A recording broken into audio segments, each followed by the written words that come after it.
कभी मैं भी अपने घर जाऊं, मेरी नींदों को पर लग जाए, मैं उड़ के ख्वाब नगर जाऊं, कभी बैठ के चांद की नाव में किसी झील के पार उतर जाऊं।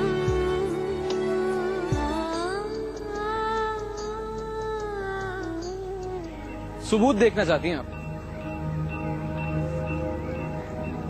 ये रहा सबूत। वैसे मेरी और तानिया की अनगिनत यादें हैं इस मोबाइल में।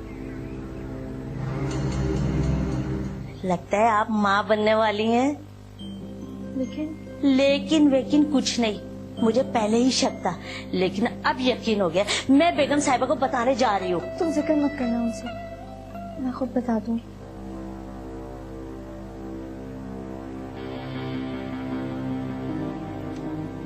मैं सनी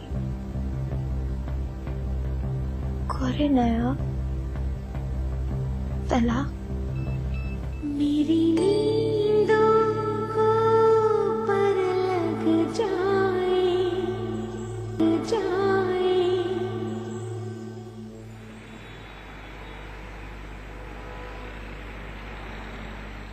तुम आज भी उतने ही खुदगर्ज हो जितने शादी से पहले थे। तुम मर्द लोग खुद को समझते क्या हो? मालिक हो इस दुनिया के, खुदा हो तुम। क्या हो तुम? क्या हुआ है? क्यों इतना गुस्सा कर रही हो? हाँ, गुस्सा करने का हक तो सिर्फ तुम्हें ही है ना। तुम मुझ पर चीख रही हो, मुझे बुरा भला कह रही हो, मुझे बुरा नहीं लग रहा, मगर यार ये कोई शराफत तो नहीं है कि तुम मुझे मेरा कसूर बताए बगैर मुझे यूं बातें सुनाई चली जा रही हो। अच्छा, बहुत बुरा लग रहा है ना? सोचो तुमने भी तो यही किया है। रूमी की बात सुनी थी, उसे अपनी सफाई में कुछ कहने का मौका दिया था? नहीं ना। ये दो जिंदगियों का मामला था, बने बनाए घर को टूटने से बचाने की बात थी। मगर तुम क्या जाने, घर टूटते हैं तो कितनी तकलीफ होती है। गोरी क्या हुआ है तुम्हारे साथ? तुम बताती क्यों नहीं हो? तुम चलो मेरे साथ, प्लीज एक दफा रूमी से मिल लो।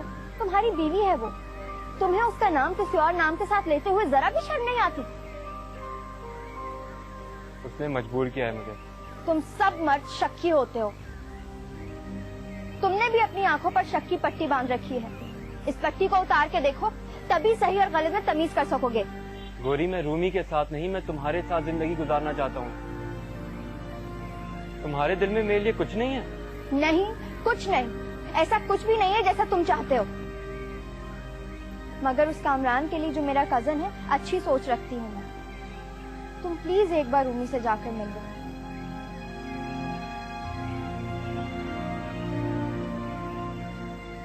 मुझे सोचने दो। सोचना क्या है? वो तुम्हारी बीवी है। अगर तुम उसको इस तरह बीच रास्ते में छोड़ दोगे तो वो बेचारी क्या करेगी? सोचना तुम।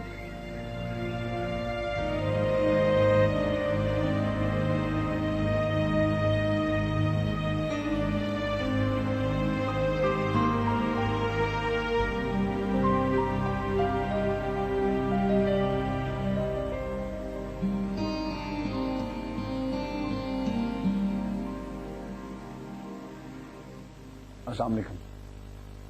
वालेकुम अस्सलाम। सभी यहाँ आओ जरा। दरअसल मैं कुछ जल्दी में हूँ। ठीक है, लेकिन यहाँ आओ, मुझे भी बहुत जरूरी बात करनी है। इन्हें बताओ कि हम गौहर को मजीद बर्दाश्त नहीं कर सकते। क्या मतलब? गौहर ने फिर कोई गुस्ताखी की? गुस्ताखी? हमसे गुस्ताखी करेगी? उसकी इतनी हैसियत नहीं है इस घर में। फाखरा, उस बिन माँ की बच्ची के साथ पहले दिन से तुम्हारा रवैया बहुत सख्त रहा है। तुमने कभी भी तरस नहीं खाया उस पर। क्या आपने मुझ पर और मेरे बच्चों पर तरस खाया था? सुना था हमारी इल्तिजाओं को? हमारी फरियाद से आपके दिल पिघले थे? नहीं ना? तो फिर मुझे अखलाकियत का सबक क्यों पढ़ा रही हैं आप? तो साफ साफ कहो ना कि तुम गौहर को अपने घर लाकर हमसे इंतकाम ले रही हो। हमारी हर जुल्म ज्यादती का बदला तुम उस बच्ची से ले रही हो। अब पड़ा ना कलेजे पे हाथ। फाखरा, मैं तो खुदा लगती कहूँगी, तुमने इंतकाम लेने के लिए जिसका इंतखाब किया है वो तो पहले ही दुखों की मारी है। छोटी सी थी जब उसकी माँ का इंतकाल हो गया था। जानती हूँ, और आपने उसे ननिहाल को सौंप दिया। बता चुकी है गौहर मुझे, लेकिन आज आपको इस हाल में देखकर, उसके दुख पर अफसुर्दा होते देखकर मुझे अंदाजा हो गया है कि वो दूर रहकर भी आपको अजीज है, और उसके दुख पर आपके कलेजे पे हाथ पड़ा है, और यही मैं चाहती थी। कान खोलकर सुन ले, समी उसे तलाक दे रहा है। तलाक दे रहा है? अरे कुछ तो रहम करो उस बेकसूर पर। इतना जुल्म मत ढाओ। अगर जहन पर जोर देने की जहमत करें तो याद आ जाएगा, कभी ये जुल्म आप लोगों ने मुझ पर भी ढाया था। उस जुल्म का भुगतान भी तो भुगता है हमने।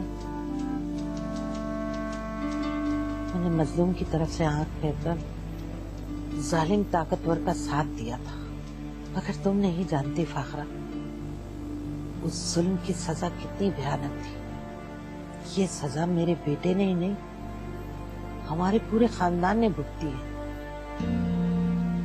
अपनी शादी के तीसरे ही रोज, बेटा समी, तुम्हारा बाप एक एक्सीडेंट में माजूर हो गया था, चल फिर नहीं सकता था। वो बिस्तर से लगा तो सारा कारोबार बर्बाद हो गया। वो औरत जिसके इश्क में अंधा होकर तुम लोगों से उसने ताल्लुक तोड़ा था, तो 2 महीने भी उसके साथ नहीं गुजार सकी, छोड़कर चली गई। और तुम्हारे बाप ने जिंदगी के आखिरी दिन बिस्तर पे लाचार पड़े तुम लोगों को याद करते बेबसी से रोते चिल्लाते गुजार दी। हम भी इस जुल्म में शरीक थे। हमारे घर में खुशहाली फिर कभी नहीं आई।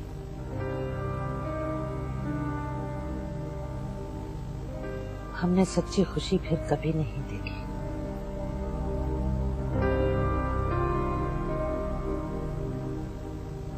कभी नहीं देखी।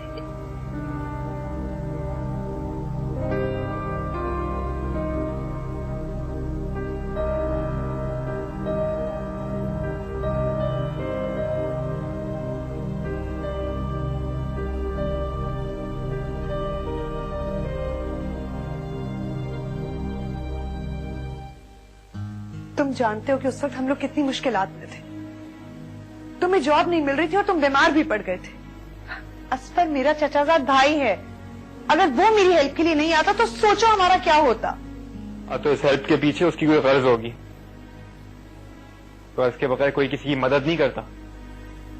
वो मेरे भाइयों की तरह है कामरान, और तुम कहो तो मैं अभी तुम्हारी उससे बात करवा सकती हूँ, लेकिन तुमने जिस अंदाज में उसके बारे में सोचा है ना, वो भी खफा है तुमसे।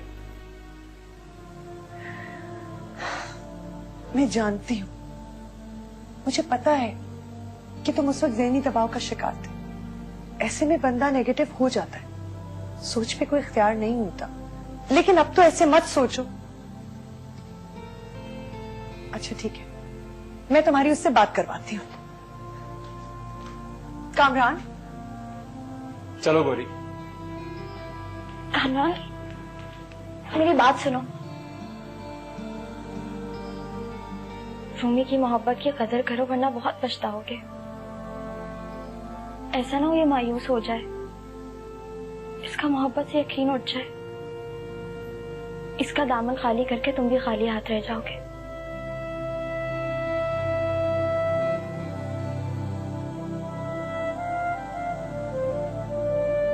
ऑफिस से आते ही उसे लेकर निकल खड़ा हुआ। मुझे तो बताने की जहमत भी गवारा नहीं की, बस इत्तला दी कि आज रात का खाना हम काशफा आंटी के घर खाएंगे। इन दोनों को कोई परवाह नहीं, इस घर में कुछ भी होता हो। ये गौहर भी इंतहाई हट धर्म और जिद्दी लड़की है।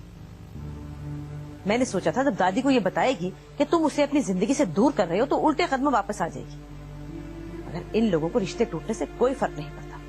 छोड़िए, इसकी बात मत। क्यों? उसकी बात क्यों ना करूं? समी, अब तुम भी बदल रहे हो, तुम भी हसीब की तरह सोचने लगे हो। अम्मी, अगर मैं हसीब की तरह सोचता तो मैं भाग देने का ना फैसला करता। जब उसे जाना ही है तो फिर हम उससे कोई उम्मीद क्यों लगाएं? अच्छा छोड़ो, जाती है तो जाए। मैं तुम्हारे लिए इतनी खूबसूरत लड़की ढूंढूंगी जो तुम्हारे साथ अच्छी लगे। मुझे कोई शादी नहीं करनी है। क्यों क्यों नहीं करनी? दिमाग तो खराब नहीं हो गया तुम्हारा? आप यही समझ, दिमाग खराब हो गया। माफी चाहता हूँ अम्मी, लेकिन ये मेरा अतल फैसला है।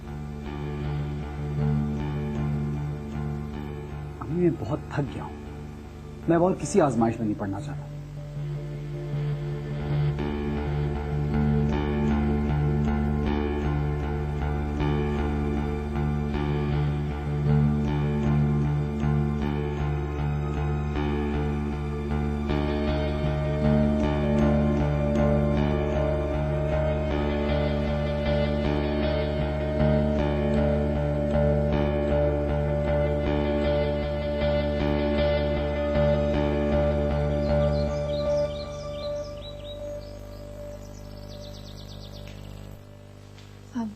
मानी, मैं अपनी और नानी के लिए चाय बनाने के लिए जा रही हूँ, आप पियेंगी? मुझे तुमसे एक जरूरी बात करनी है गोरी। जी कहिए। तुम रूमी को तो मना कर ले आई, अपने बारे में क्या ख्याल है? माना कि तुम्हारे ससुराल वाले मिजाजन सख्त हैं, लेकिन इसका ये मतलब तो नहीं कि तुम यहाँ आकर बैठ जाओ। तुम्हें अपने घर जाना चाहिए। तुम्हारा घर अब तुम्हारा ससुराल ही है। कहीं जा रहे हो तुम लोग? जी अम्मी, जल्दी आ जाइए। अगर अंकल आसिफ ने उठने दिया तो आप तो जानती हैं वो बहुत बोलते हैं। तुम भी कुछ कम नहीं बोलते हो। अच्छा जाओ, देर हो रही है। गोरी तुम चलोगे हमारे साथ? नहीं, तुम लोग जाओ। अच्छा अम्मी, खुदा हाफिज। खुदा हाफिज।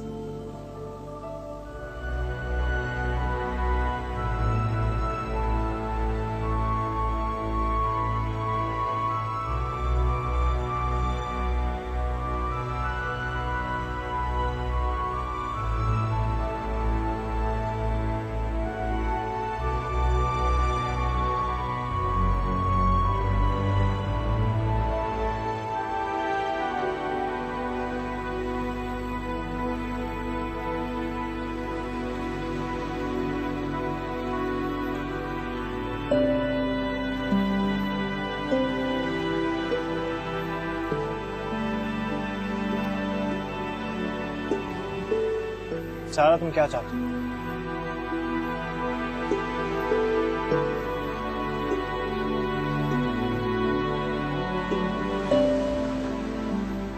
मुझसे शादी करने का फैसला भी तुम्हारा था।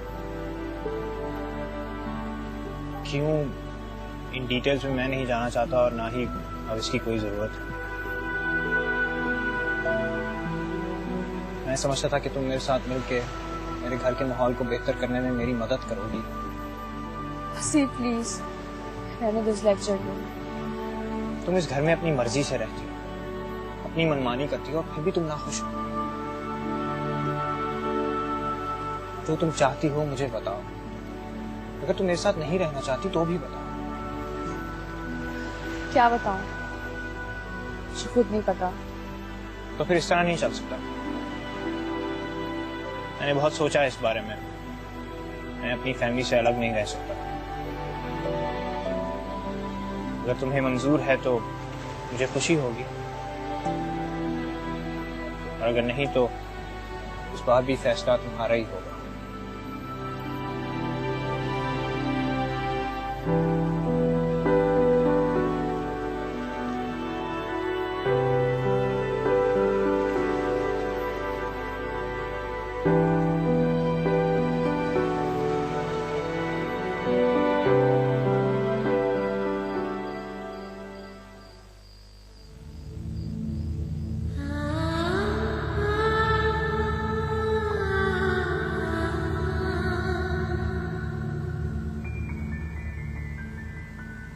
पता नहीं क्या नसीब लेकर आई थी इस दुनिया में। पहले माँ के, फिर चाची।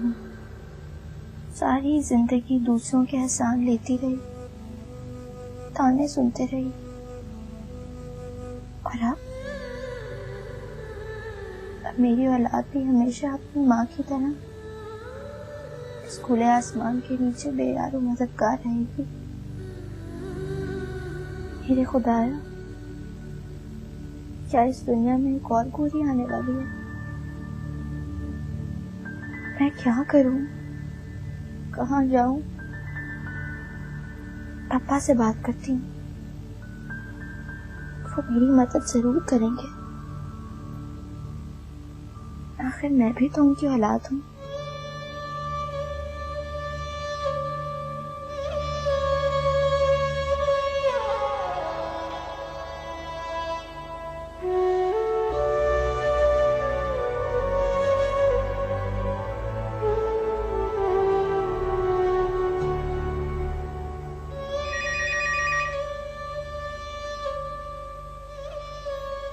हेलो, अब मैं बात कर रही हूँ। कौन है आप? क्या मुझे आपके घर में पनाह मिल सकती है? हमेशा आपकी एहसानमंद रहूंगी, कोई हक नहीं जताऊंगी, आपकी बीवी की और आपके बच्चों की खिदमत करूंगी। गौर, फाखरा भाभी ने अम्मा को कराची बुलवाया था, वो अम्मा को बता चुकी हैं। उन लोगों ने तुमसे हर किस्म का ताल्लुक तोड़ने का फैसला कर लिया है। ठीक है, फाखरा भाभी के दिल में तुम्हारे लिए गुंजाइश नहीं थी, लेकिन तुम सभी के दिल में जगह बना सकती थी। मैं समझता हूँ कि ये जो कुछ हो रहा है इसमें बहुत सा कसूर तुम्हारा है। अब्बा मेरी बात तो सुने, मैंने बहुत कोशिश की। अब गलत बात नहीं करो। रास्ता भी तुमसे बहुत नाराज है। तुम्हारी बेवकूफी की वजह से न तुम्हारा भला हुआ न हमारा।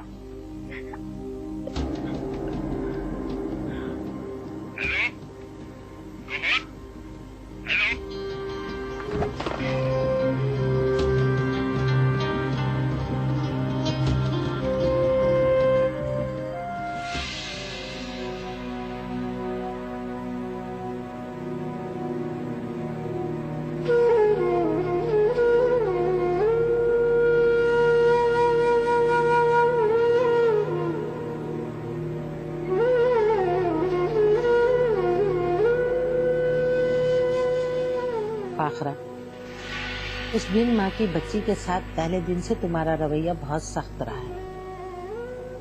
तुमने कभी भी तरस नहीं खाया उस पर। तुमने इंतकाम लेने के लिए जिसका इंतखाब किया है वो तो पहले ही दुखों की मारी है।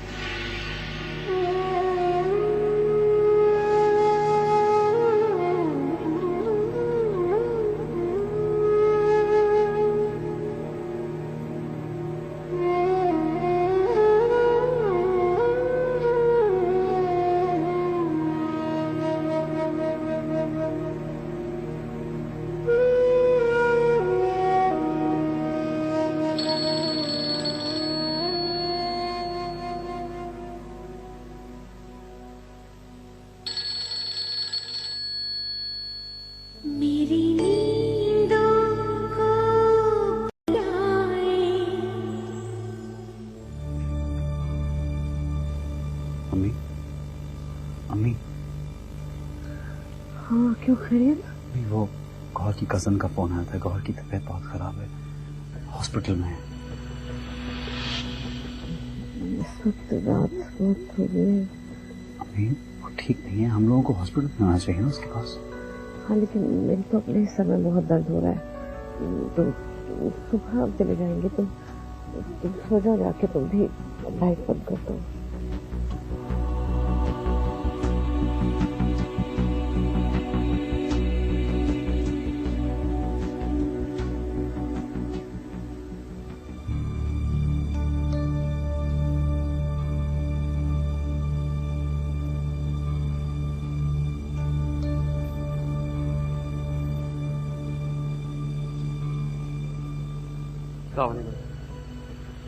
वालेकुम अस्सलाम। डॉक्टर साहब, ये गौहर की हालत है। शुक्र करें आपकी वाइफ और आपका बच्चा मौत के मुंह से वापस आए हैं।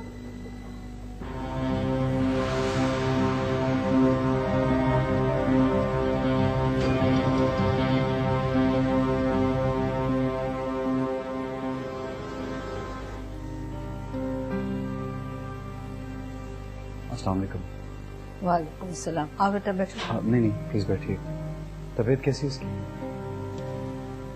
बस बेटा दवाओं का असर सो रही है। सब कुछ मेरी वजह से हुआ है।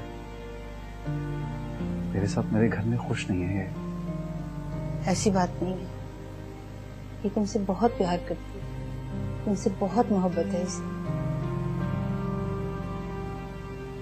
अस्सलाम वालेकुम। कैसी तबीयत है गुड़ी की? दुआ करो बेटा। वैसे डॉक्टर तो बहुत पुरुम्मीद है। मैं तो हर वक्त दुआ करती हूँ दादी। गौरी ने जो मेरे लिए किया है मैं कभी भूल ही नहीं सकती। दादी आप घर जाइए, रेस्ट कीजिए, मैं हूँ गौरी के पास। नहीं बेटा, घर में जाकर मैं बेचैन रहूंगी, मुझे इसी के पास रहने दो। दादी कामरान नीचे कार में आपका वेट कर रहे हैं, जाइए। और फिक्र की बात नहीं है, समी भाई भी यही है, जाइए। अच्छा बेटा, अल्लाह क्या बात है।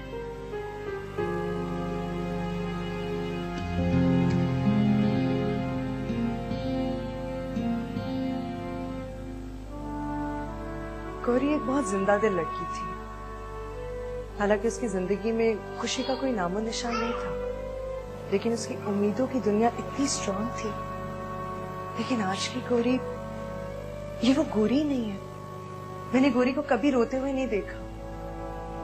आपको पता है समी भाई, मैं और गौरी कभी दोस्त नहीं रहे, लेकिन उसने वो सब किया जो कोई दोस्त भी नहीं कर सकता। उसने मेरा घर टूटने से बचा लिया। हमारा घर टूटने से? वो कैसे? लगता है गौरी आपसे कुछ भी डिस्कस नहीं करती थी। मुझे और कामरान को दोबारा मिलाने में गौरी ने इतनी स्ट्रगल की है, आपको नहीं पता क्या? तुम्हें और कामरान को एक करने के लिए? हाँ, मेरे और कामरान के दरमियान जो गलतफहमी हुई थी वो गौरी ने ही तो खत्म करवाई है। बज़ाहिर इतनी लापरवाह सी लड़की दिखाई देती है, लेकिन दिल की बहुत अच्छी है वो। उन्हें भी माफ कर देती है जिसने कभी उसके साथ कोई भलाई ना की।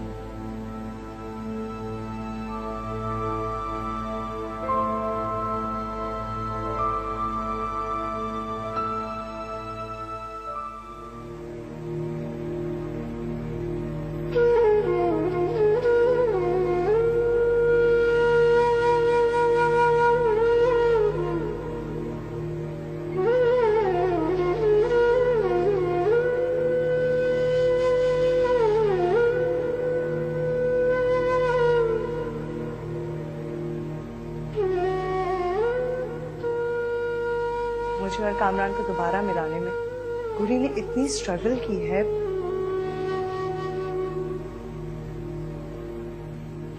मेरे और कामरान के दरमियान जो गलतफहमी हुई थी वो गौरी ने ही तो खत्म करवाई है।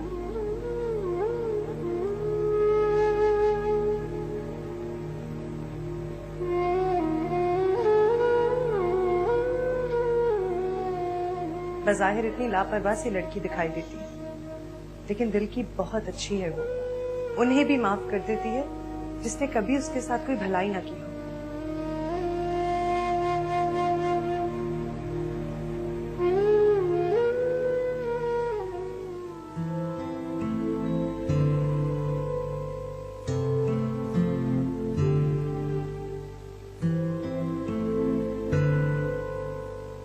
मुझे माफ कर दो गौरी, मैं बहुत तकलीफ पहुंचाई।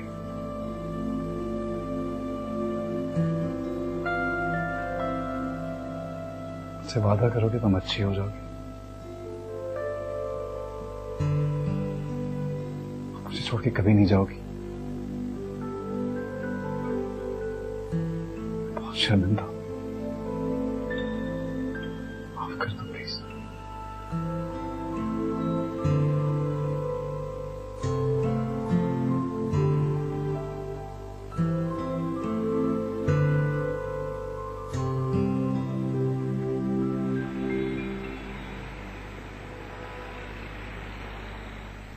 ज्यादा नहीं पिलाऊंगा, थोड़ा सा और पी लो। शाबाश, चलो। क्या हो गया? आप मेरे लिए मत परेशान हुआ करें नानी, बीमार पड़ जाएंगी। अच्छा तो फिर तुम हर फजूल सोच को ना झटक कर घर आ जाओ, मेरी फिक्र भी खत्म हो जाएगी। घर? कौन से घर नानी? मेरा तो कोई भी घर नहीं है। मैं तो इतनी बुरी हूँ कि कोई भी मुझे अपने घर रखने के लिए तैयार ही नहीं। अल्लाह करे कि मैं यहीं मर जाऊं। मुझे किसी पर बोझ ना बनना पड़े। कैसी फजूल बात की है तुमने बेटा। अल्लाह तुम्हारा घर सलामत रखे। शौहर का घर ही औरत का घर होता है। नहीं, वो सिर्फ एक मर्द का ही घर होता है। जहाँ औरत जब तक रह सकती है तब तक मर्द की मर्जी होती है। अस्सलाम वालेकुम। वालेकुम अस्सलाम जी। बैठे बेटा, मैं जरा नमाज पढ़ूं।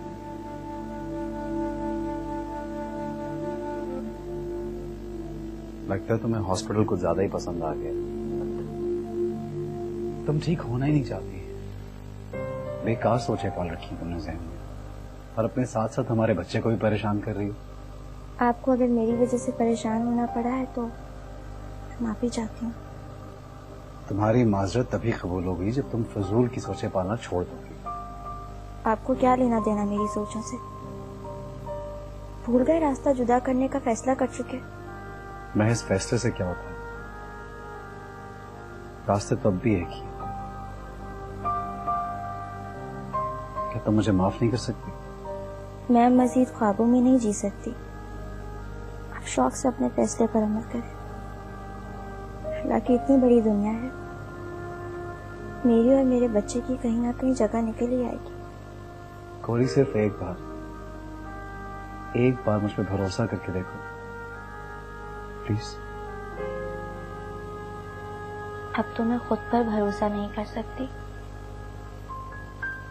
फिर आप पर भरोसा कैसे कर?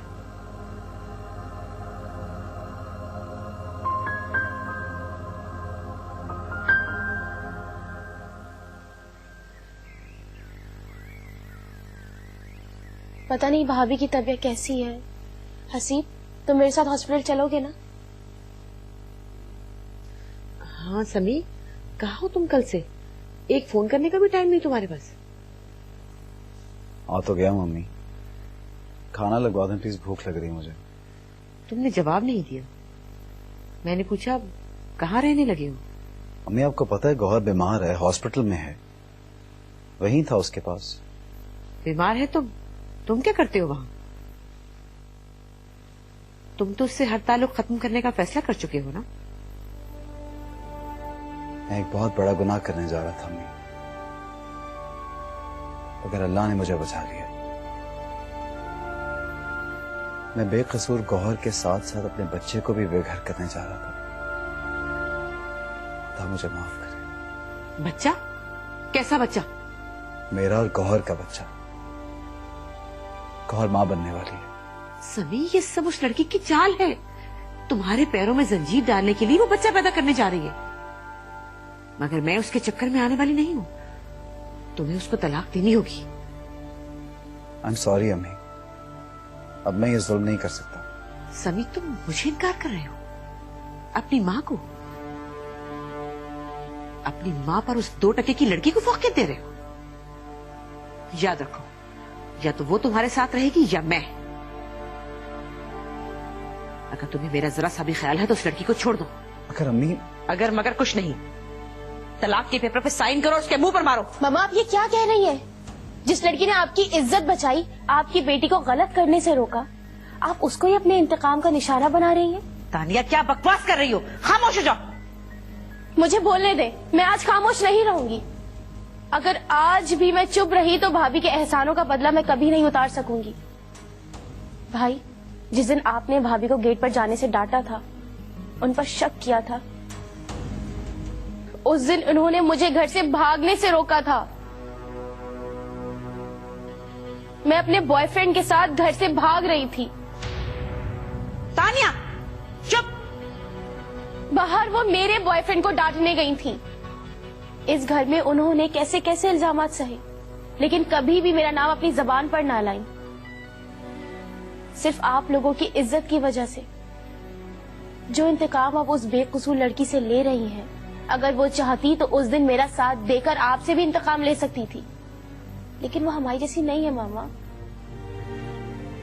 सुहेल वाला मसला भी उन्होंने ही रिजॉल्व करवाया। जिस फरिश्ते का मैंने आपसे जिक्र किया था मामा, वो कोई और नहीं, गौहर भाभी है। मामा, जिन लोगों से इंतकाम लेने के लिए आप बरसों जलती रही, कुदरत ने तो उनसे फौरन ही इंतकाम ले लिया। आपने कभी सोचा ही नहीं कि आज आप और आपकी औलाद जिस मकाम पर है, वो कुदरत की तरफ से उन मुश्किलात का इनाम है, मगर हमने कभी उसका शुक्र अदा नहीं किया।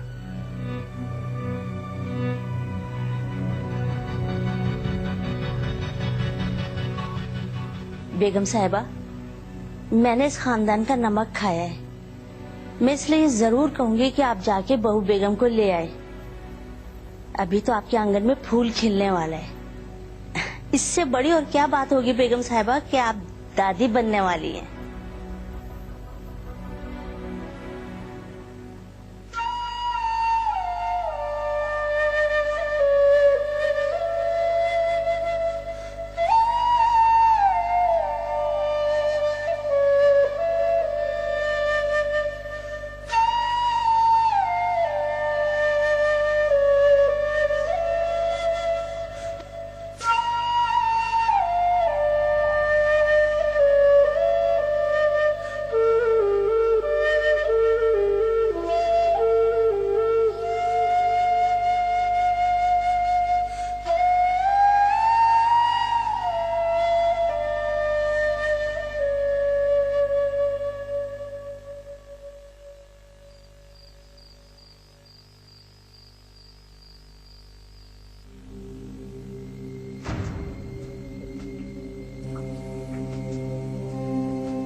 तुमने इंतकाम लेने के लिए जिसका इंतखाब किया है वो तो पहले ही दुखों की मारी है। छोटी सी थी जब उसकी माँ का इंतकाल हो गया।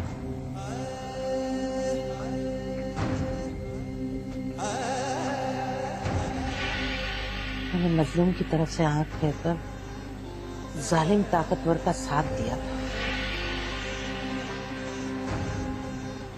उस जुल्म की सजा कितनी भयानक थी। ये सजा मेरे बेटे ने ही नहीं, हमारे पूरे खानदान ने भुगती है। हमें सच्ची खुशी फिर कभी नहीं देखी।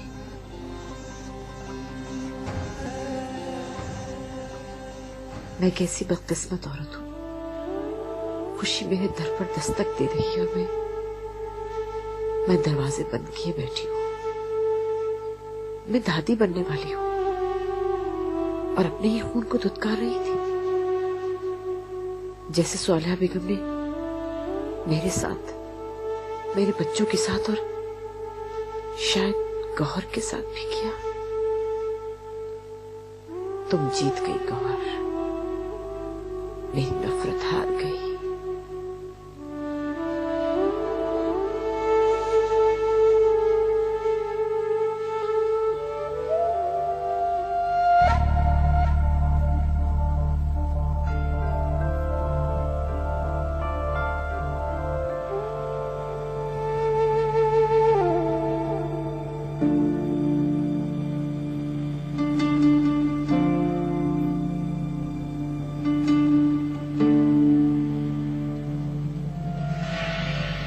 जिस लड़की ने आपकी इज्जत बचाई, आपकी बेटी को गलत करने से रोका, आप उसको ही अपने इंतकाम का निशाना बना रही हैं।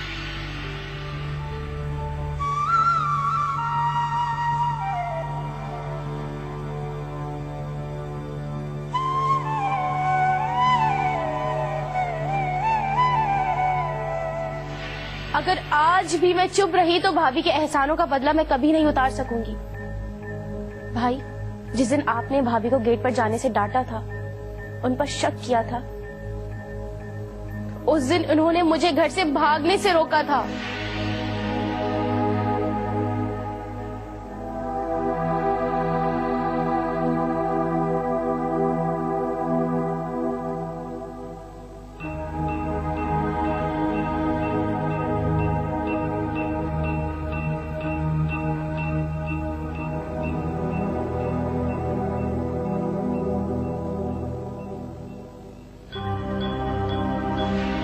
इस घर में उन्होंने कैसे कैसे इल्जामात सहे, लेकिन कभी भी मेरा नाम अपनी जबान पर ना लाई। सिर्फ आप लोगों की इज्जत की वजह से। जो इंतकाम आप उस बेकसूर लड़की से ले रही हैं, अगर वो चाहती तो उस दिन मेरा साथ देकर आपसे भी इंतकाम ले सकती थी, लेकिन वो हमारी जैसी नहीं है मामा।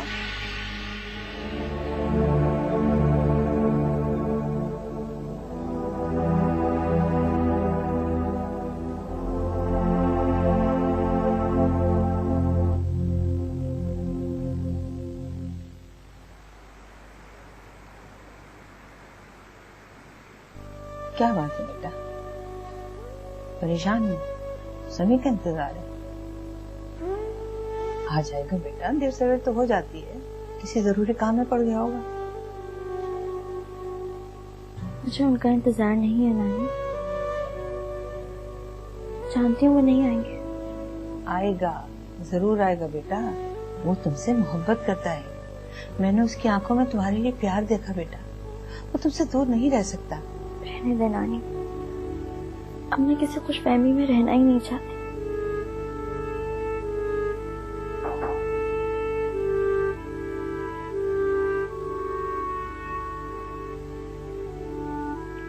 अस्सलाम वालेकुम।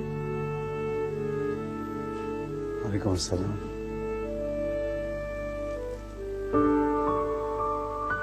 कैसी हो?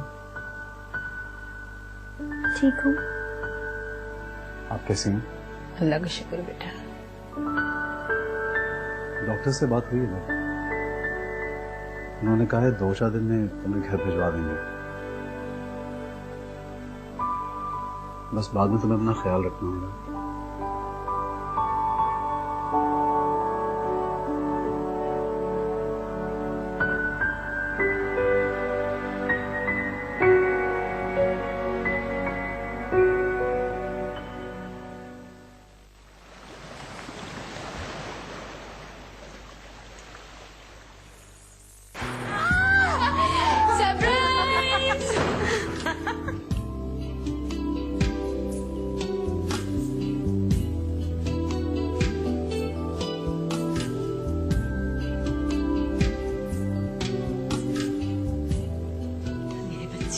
ये लो शाकरा।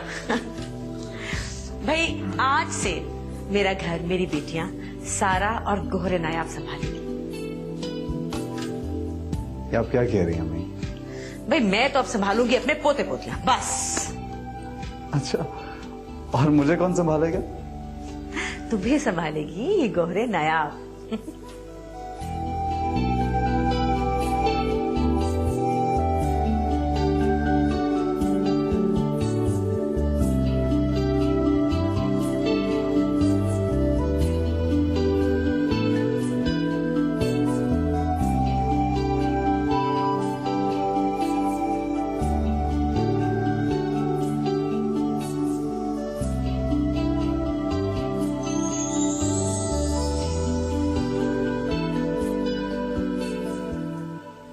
मेरी नींदों को पर लग जा।